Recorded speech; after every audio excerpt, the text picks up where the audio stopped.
Tudo bem, gente, com vocês? Estamos aqui novamente para dar continuidade aos nossos estudos. Na sexta-feira a gente teve aí um probleminha e a Pro não pôde postar as nossas aulas, porque essa nossa nova forma de estudo, esse nosso novo normal, necessita de outras ferramentas além do professor, né, para que a aprendizagem aconteça. Então a Pro teve um problema com a internet, mas graças a Deus a gente já colocou tudo em dia. E vamos aí dar continuidade às nossas aulas de forma, né, com videoaula de forma EAD.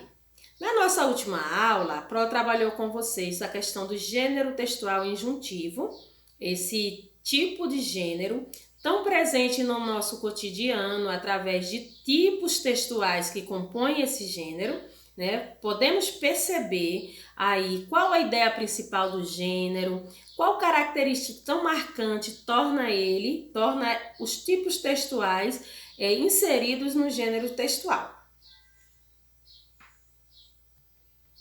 Então vamos começar aí a nossa correção. Na nossa correção da nossa aula, o que teve aí?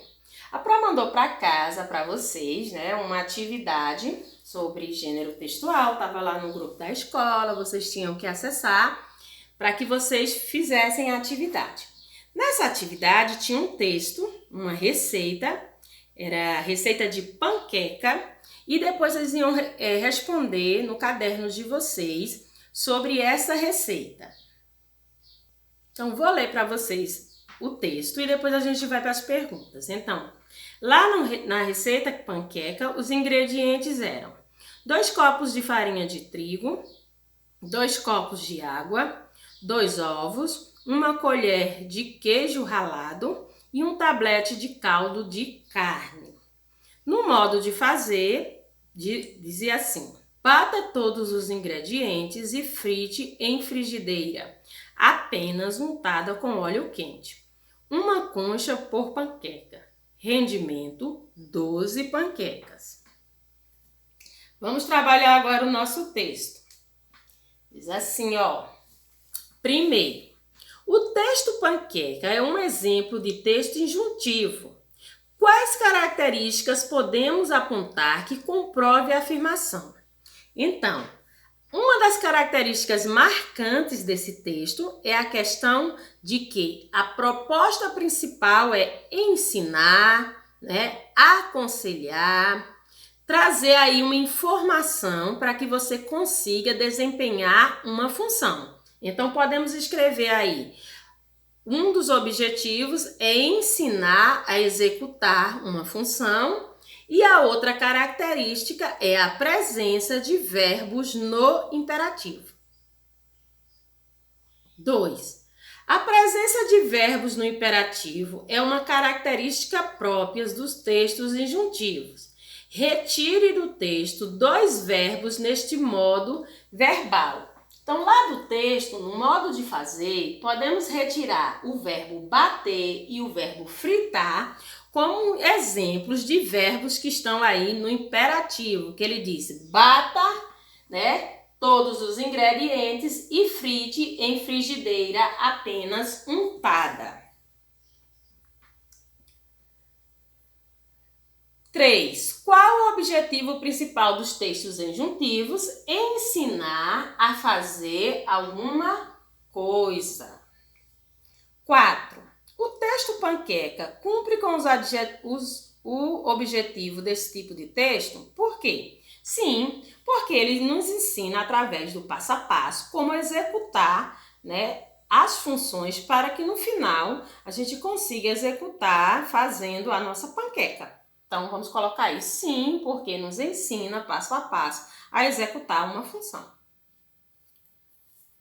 5. Cite outros tipos textuais que compõem essa característica do texto acima. Então, como tipologia textual inserida no gênero injuntivos, podemos trazer as receitas, as bulas de remédio, os manuais de instrução, as brincadeiras folclóricas, todas elas, quando são detalhadas de como acontecer, trazem aí para a gente exemplos de textos com gêneros textuais injuntivos. E o 6º e último pede que a gente escreva uma brincadeira, né, As brincadeiras também são exemplos de texto injuntivo e a gente vai escrever uma brincadeira folclórica que você conheça. Amarelinha, pega-pega, que mais? Esconde-esconde, brincar de roda. Tem todo aí um mecanismo, todas umas regras que precisamos obedecer para executar aquelas brincadeiras. Então, como precisamos obedecer regras, estamos trabalhando aí com textos injuntivos. Então, gente, hoje teremos aí 2 matérias na nossa mesma aula, por isso que a gente pode ter aí um tempo bem maior de aula, né? Então, no primeiro momento, todos vocês aí vão pegar o livro de geografia, que seria nossa aula de sexta-feira, na aula passada. Então, nesse livro de geografia, vocês vão abrir aí na página 405. 405 do livro de geografia e vão encontrar este conteúdo. Os serviços, né? O nosso conteúdo hoje de geografia para os alunos do 5º ano. Então, vamos aí discutir sobre esse conteúdozinho.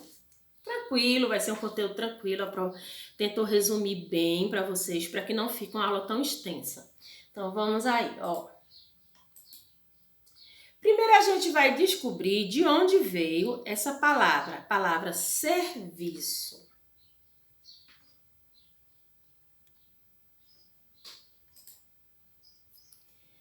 Com origem no termo latim vestio, a palavra serviço define a ação de servir, está sujeito a ser prestável a alguém por qualquer motivo, fazendo aquilo que a pessoa quer ou pede. Então, quando a gente trabalha a questão de serviço, a palavra vem do termo latim e significa, né, na definição, que a pessoa está ali para a ação de servir, de estar prestável para executar alguma coisa que alguém quer ou que alguém pede. Então, definindo, serviços são atividades onde o consumidor não obtém a posse exclusiva da coisa adquirida, salvo o caso em que existe contrato de exclusividade. Os benefícios do serviço prestado, caso lhe seja atribuído um preço, devem ser evidentes para o comprador ao ponto de este estar disposto a pagar para obter. Então, existem aí os serviços, né? A gente vai ver uma diferenciação dos serviços públicos e dos serviços prestados.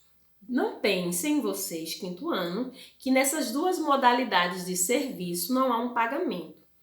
Nos serviços públicos, como a gente não tira da nossa carteira nem do nosso bolso um valor específico e entrega para a pessoa, como acontece no serviço prestado, a gente tem aí a ilusão que não paga pelos serviços públicos, mas a gente paga de forma efetiva e caro por todo esse tipo de serviço prestado ao cidadão. Seja a saúde, seja a segurança, seja a educação, acontece um pagamento ali alto através de taxas e impostos cobrado aos pais de vocês, a todas as pessoas que exercem uma atividade remunerada, e esses serviços também são pagos. Não efetivamente na forma presencial, porque ninguém vai lá e realmente entrega um valor em troca do serviço a outro, mas em todas as compras, em todas as taxas pagas ao governo, está acontecendo ali o pagamento dos serviços públicos. Então, as 2 formas de serviço acontece mediante a atribuição de um preço que é pago pela pessoa que está disposta a pagar ele para obter. Então, vamos aí revisar o que é serviços públicos. Os serviços públicos são aqueles que são pagos pela sociedade como um todo através de impostos e taxas e outros meios semelhantes. Então, a segurança, a saúde e a educação pública através, né, dos impostos também são pagos, são serviços públicos que toda a sociedade, a palavra está aqui, ó, sociedade, paga através de impostos e taxas que a gente, né, fornece os nossos governos públicos, seja eles municipais, estaduais ou federais. Mas existe um setor, o setor terciário, que presta serviços à população.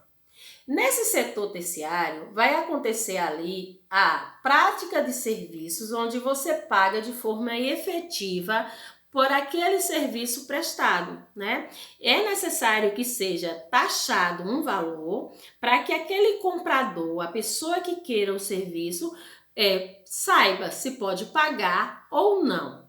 Na escola, na nossa escola, existe ali, né, digamos assim, um direito do cidadão, né, que é a educação, acontecendo de forma privada, por se tratar de uma empresa, por se tratar de um lugar, um ambiente privado e não público.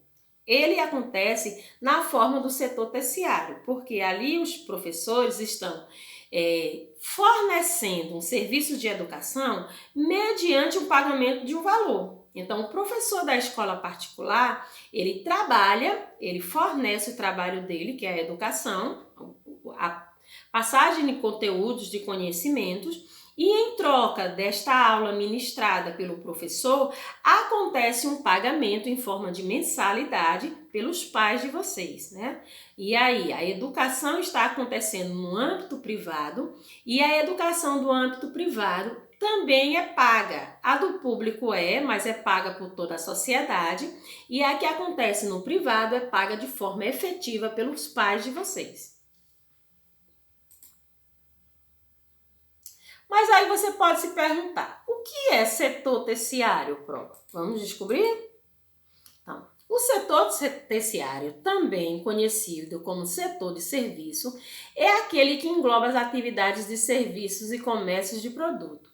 É um dos 3 setores da economia. Os outros é o setor primário, que engloba a agricultura e a extração mineral, o setor secundário, que engloba a industrialização. Os serviços são definidos na literatura econômica moderna como bem instáveis.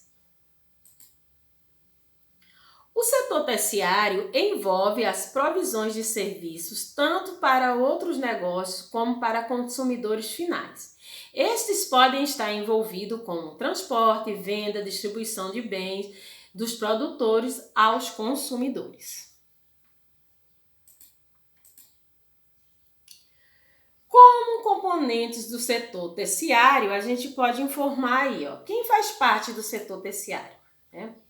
O turismo, os serviços bancários, os restaurantes, os hospitais, os serviços de consultoria, corretagem de imóveis, né, educação e saúde. A gente tem no livro de vocês aí falando sobre os serviços de cada um. Então, aqui mesmo no serviço da educação, como ele acontece? Por professores, diretores da escola e funcionários, né? Essas pessoas trabalham na educação privada mediante o pagamento de um serviço, e como ela não se trata de um serviço público e sim de um serviço privado, ela está inserida no setor terciário. Aqui na saúde, né, a gente sabe que existe a saúde como direito público, mas existe a saúde privada, que acontece pelos médicos, enfermeiros e dentistas e etc., que compõem aquele hospital, né, tanto aqui como aqui. Para quê? Para que as pessoas tenham acesso a uma saúde, porque a gente sabe que o problema dos nossos serviços públicos e que geram o setor terciário com as mesmas modalidades dos serviços públicos, é que esses serviços públicos não acontecem de forma efetiva, de forma satisfatória.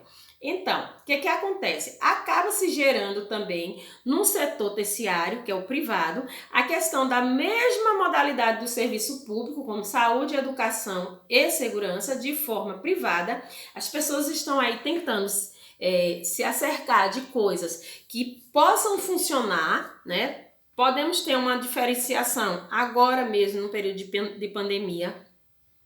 O setor público da educação está parado, né? As escolas do município da nossa cidade, não existe aula, não existe videoaulas. A Pro faz parte tanto do setor privado, né, do setor terciário aí, através da escola, como do setor público, na escola pública. E aqui eu estou dando aula para vocês desde o dia 4 de maio, né? A gente está tendo aula, vai para 3 meses de aula, enquanto os meus alunos da escola pública estão sem aula desde março. Por quê? Então, o que a gente pode pensar? Não acontece de forma satisfatória a educação pública, né? E isso é que faz com que as pessoas migrem para a educação privada, porque há aí realmente um investimento maior em relação a conteúdos, a formas de aprendizagem. Então, a fase do nosso setor público ser deficiente na questão de trazer os serviços públicos essenciais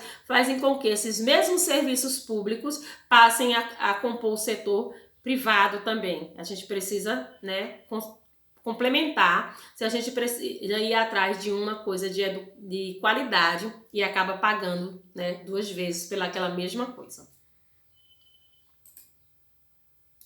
Então, a educação acontece tanto no setor público como privado. Quando ela é privada, ela faz parte do setor aqui terciário. E a saúde acontece tanto no setor público como no setor privado. Aí a gente vai falar agora a questão da troca de serviço, né? A gente tem aqui uma zona rural e uma zona urbana. Os produtos oriundos da zona rural, eles são consumidos pelas pessoas que moram na zona urbana. Então, o que a gente pode deduzir? Que tudo que é produzido aqui na zona rural é consumido na zona urbana. É verídico? Sim. Quando a gente sai de casa e vai ao mercado fazer compras e traz de lá todos os itens da nossa compra, né? Aqueles itens vieram ali da zona rural. Mesmo o industrializado tem a participação da zona rural, porque aquela matéria-prima foi para a indústria de transformação, para que aquele produto industrializado fique ali, componha ali as prateleiras do mercado. Então, de todas as formas, mesmo na forma in natura, que é quando a gente tira da natureza e leva diretamente para o mercado, como é as frutas e verduras, ou na forma industrializada, tem ali a participação da zona rural, porque para que aconteça a transformação daquele produto, foi necessário que tenha uma matéria-prima. Então, quando eu trago ketchup para minha casa, eu estou ali também tendo a participação da zona rural, porque para transformar aquele produto em ketchup, eu precisei da matéria-prima tomate, que é produzida na zona rural. Mas isso não quer dizer que a zona urbana não forneçam serviços também para a zona rural. Por quê? Existem produtos que vêm aqui da cidade que precisam ser consumidos na zona rural. Então, o que eu posso deduzir? Que há uma troca, né, de serviço entre as duas zonas. Uma fornece uma determinada quantidade de serviço para uma e a outra retribui com outra quantidade de serviço que não pode ser produzido lá. Então, o que a minha dedução diz? Que a cidade depende do campo e o campo depende da cidade. Então, eles estão aí intimamente ligados e isso significa o quê? Que há uma interação, uma troca de serviços entre essas duas zonas. Existe uma troca de serviço entre o campo e a cidade. Produtos do campo vão para a cidade e produtos da cidade vão para o campo. Tipo geladeira, né, os eletrodomésticos, as vestimentas, o conforto, né, tudo aquilo que existe de conforto. Porque antigamente a gente tinha uma noção que o campo era aquele lugar arcaico, que não tinha tecnologia nenhuma. E isso, a cada dia que passa, mostra-se mais equivocado. Por quê? As pessoas que moram no campo têm acesso à mesma tecnologia das pessoas que moram na cidade. A gente vai encontrar lá sinal de internet, vai encontrar todos os equipamentos eletrônicos que tem na nossa casa, tem também lá na casa das pessoas que moram no campo. E esses produtos, eles vieram da onde? Da cidade, né? Então, foi a cidade que levou para lá, para o campo, essa leva de produtos e, em consequência, né, em contrapartida, o campo trouxe para a cidade tudo que a gente consome, tudo que é consumido na sua casa tem origem lá no campo. Então, conteúdo de geografia foi rápido, né? Super tranquilo. Vamos aí agora dar início à nossa aula de matemática, que seria a nossa aula de hoje, né? A geografia era a aula passada e a matemática de hoje. Vamos aí para um assunto super tranquilo de matemática. Hoje a Pro trouxe um bônus, né? Porque a gente está há um tempo trabalhando conteúdo bem difícil, como poliedros, transformações de medidas, volumes cúbicos, capacidade. Então foi aquele leque de informações para vocês, não tão tranquilo, mas hoje eu estou trazendo um conteúdo mamão com açúcar, como dizia o ditado, muito fácil para todo mundo entender. Que conteúdo é esse, gente? Múltiplos de um número. Múltiplos de um número natural. É o conteúdo hoje de matemática. E quando eu começar aqui a explicação do conteúdo, vocês vão descobrir que é uma coisa muito fácil. É uma coisa que a gente já faz no nosso dia a dia, só que a gente não nomeou essa coisa. Igual lá os nossos gêneros injuntivos. Era um nome bem estranho ao nosso vocabulário, injuntivo, mas depois do estudo a gente percebeu que utiliza os tipos textuais do gênero injuntivo no dia a dia. Mesma coisa vai acontecer agora em matemática. A gente vai descobrir que já fazia isso no dia a dia e só não nomeava como múltiplos. Então vamos lá. Primeiro vamos fazer uma retomada aí rapidinho, né, sobre essa questão aí dos números naturais. Por que a prova vai fazer essa retomada? Porque vai ter momentos aí, quando vocês estiverem fazendo atividades sobre os múltiplos, que a nomenclatura, o nome, números naturais não vai aparecer, e sim números inteiros. Vocês vão pedir para vocês escrever os 5 primeiros múltiplos do número inteiro, aí vocês vão pensar, vala, meu Deus, o que é número inteiro? A Progil não me ensinou. Gente, número inteiro é um sinônimo aí de número natural. É a mesma coisa, entendeu? São palavras que escrevem diferente, que significam a mesma coisa. Por isso que a Pro trouxe aí para vocês essa retomada, para quando o nome número inteiro aparecer, vocês já sabem do que se trata, que é a questão dos números naturais. Então diz aí, ó, os números naturais, representados aqui pela letra N, né? N de natural, são 0, 1, 2, 3, 4, 5, 6, 7, 8, 9, 10, 11, 12 e reticência. Mas a senhora não disse que os números naturais eram só até 9? Não. Eu disse que os principais números naturais é do 0 até o 9. Por quê? A partir desses 10 números, do 0 até o 9, eu posso escrever qualquer número natural. Isso não quer dizer que o 10 não é um número natural, que o 11, que o 12, que o 13, que o 1000, que o bilhão, que o trilhão, todos são números naturais. Agora, por que a gente traz o conjunto dos 10 primeiros?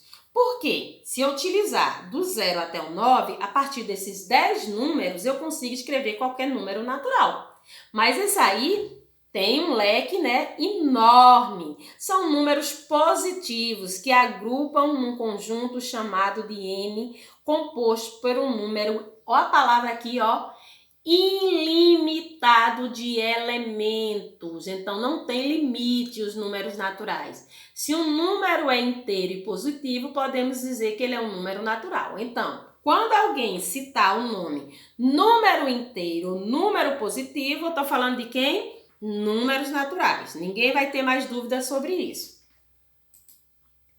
Então, vou trazer para vocês aí os 10 principais. 1, 2, 3, 4, 5, 6, 7, 8, 9. Por que a prova diz os 10 principais, gente? Porque a partir desses 10 números aí que eu estou apresentando, vocês conseguem escrever qualquer número inteiro. Não vão aí dizer em nenhum lugar do mundo que a Progil disse que só esses são os números naturais, os outros já não são.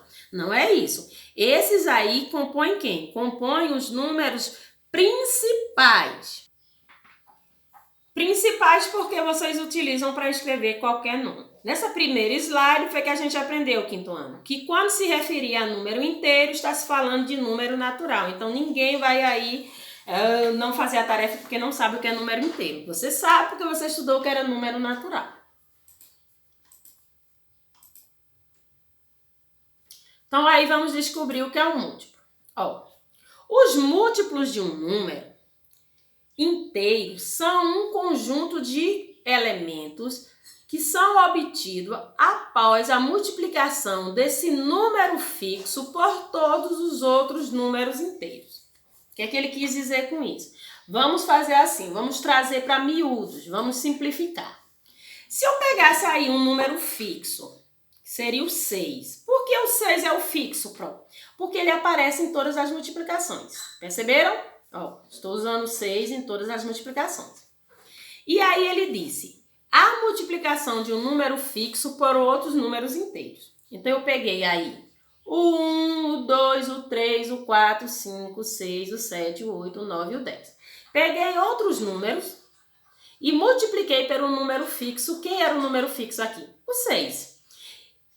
Todos os resultados, escutem bem a palavra, ó, todos os resultados que vocês obterem da multiplicação de um número fixo natural entre outro número inteiro será chamado de múltiplo. Então, todos os resultados aqui da tabuada de 6 são considerados múltiplos de 6.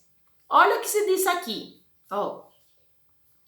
São obtidos após a multiplicação deste número fixo por todos os números inteiros. Então, eu escolhi aqui até o 10, mas eu podia aqui multiplicar o 6 até 1 trilhão. Se eu quiser 6 vezes 1 trilhão, pode. Então, eu limitei aqui até o 10, porque eu quis a tabuada de 6. E todos os resultados que vocês tiverem dessa multiplicação entre os dois números será considerado múltiplo do número fixo, viu?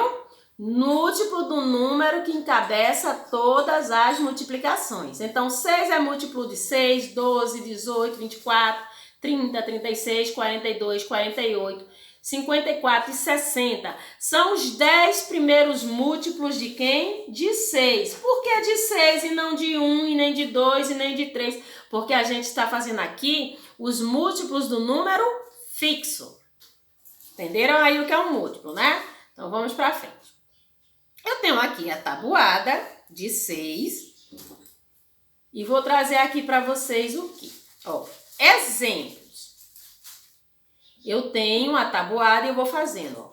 6 vezes 1, 6. 6 vezes 2, 12. 6 vezes 3, 18. 6 vezes 4, 24. 6 vezes 5, 30. 6 vezes 6, 36. 6 vezes 7, 42. 6 vezes 8, 48. 6 vezes 9, 54. E 6 vezes 10, 60. Se eu perguntasse para vocês aí agora, quais são os múltiplos de 6 que vocês estão vendo aí? Então, vocês iam me dizer que são todos esses resultados aqui que a Pro trouxe para vocês. Por que os múltiplos são esses, Pro? Lembram que na definição de múltiplo dizia a multiplicação entre dois números, um número fixo e um número inteiro. Quer dizer, lembra que inteiro é a mesma coisa natural? Então, eu podia dizer a multiplicação entre um número fixo e um número natural. Então, se eu dissesse, escrevam aí os múltiplos de 6. Por que M aqui na frente, gente? M é a abreviatura de múltiplo. Então, quando vocês forem representar, tem que colocar M entre parênteses 6, porque é o múltiplo desse número. Quem são os múltiplos de 6? 6, 12, 18, 24, 30, 36, 42, 48, 54 e 60. Percebam que são os resultados da tabuada de 6. Termina em 60? Não, gente, não termina em 60, porque o que a Pro disse? É um conjunto ilimitado. Se eu continuar multiplicando esse número 6 por outros números naturais, eu vou continuar obtendo mais múltiplos. A gente parou aí em 10 para não ficar tão extenso, viu? Mas isso não quer dizer que termine em 60, não. Pelo amor de Deus, não botem isso na cabeça, não. Enquanto você continuar multiplicando um número fixo por outro número natural, tudo que você obtiver dessa multiplicação é chamado de múltiplo. O conjunto dos múltiplos de um número é infinito. Estão vendo aí a palavra? Infinito significa que não tem fim. Os números naturais são infinitos, não tem fim. A gente pode passar uma vida contando número natural e ainda vai ter como contar. Então, o conjunto de um número é infinito. Por isso que na hora que a Pro faz uma atividade, ela limita uma quantidade, porque senão vocês enchem o caderno fazendo os múltiplos só daquele número. Agora eu vou trazer informações importantes que vocês precisam pensar e decorar. O zero, ele é múltiplo de todos os números naturais. Todos os números naturais são múltiplos de 1. Todo número natural é múltiplo dele mesmo. Por quê? Ó, não estou multiplicando 6 por 1? Qual foi o resultado? 6, o próprio número. Então, todas as vezes que você estiver multiplicando, o primeiro número que você encontrará será o próprio número que você está multiplicando. Por isso que ele diz aqui, ó, todo número natural é múltiplo dele mesmo. Vamos lá e fazer um exercício aí. Faz de conta que a Proju está mandando para casa uma atividade para vocês. Eu digo aí, 5º ano. Calcule os 5 primeiros múltiplos de 2. Eu limitei quantidade. Estão vendo que eu limitei? Eu quero só os 5 primeiros. Então, os 5 primeiros vão ser o resultado da tabuada do número 2, que será um número fixo, vezes 5 números naturais. Vai ser assim, ó. 2 vezes 1, 2. 2 vezes 2, 4. 2 vezes 3, 6. 2 vezes 4, 8. E 2 vezes 5, 10. Então, eu já tenho 1, 2, 3, 4, 5. Foi que eu pedi? 5 primeiros. Então, eu vou parar aqui porque eu já tenho os 5 que a Proju pediu. E aí, eu vou representar M de múltiplo, que eu quero saber os múltiplos, em bota M, a letra M, que é a abreviação da palavra múltiplo, entre parênteses o 2, porque eu estou multiplicando o número fixo aqui é 2, e aí eu escrevo todos os resultados da multiplicação, que serão aí os múltiplos. Então, foi o que eu disse no começo da aula de matemática, que é muito fácil. Agora, se a Pro trouxesse aí mais uma complicação, a Pro eu adoro as complicações, vocês sabem, né? Então, eu digo assim, eu dou aí um número para vocês, 9.360, e pergunto para 5º ano. 9.360, 5º ano, é múltiplo de 12? Eita, meu Deus, como é que eu vou fazer? Vou começar a multiplicar 12 vezes 1, 12 vezes 2, 12... Não precisa. Tem uma forma bem prática para vocês descobrirem se aquele número é múltiplo do outro. Sabe como? Fazendo a operação inversa. Se para descobrir o múltiplo eu faço a multiplicação, qual o contrário da multiplicação? Divisão. Então, eu vou pegar o número que eu forneci, que é 9.360, vou dividir por quem? Pelo 12, que eu quero saber se ele é múltiplo, e aí eu vou fazer a divisão. Para que eu saiba que um número é múltiplo do outro, o final, o resto dessa divisão precisa ser 0.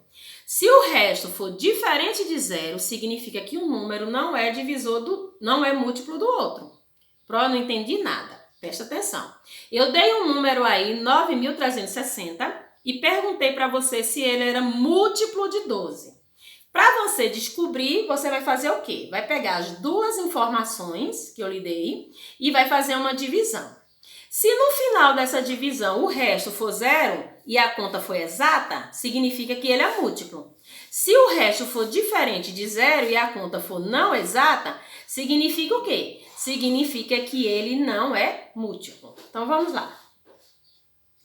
Vou aqui olhar o número 9, não pode ser dividido por 12, porque 9 é menor que 12, não é isso? Então, o que a gente vai fazer? Vai pegar 93.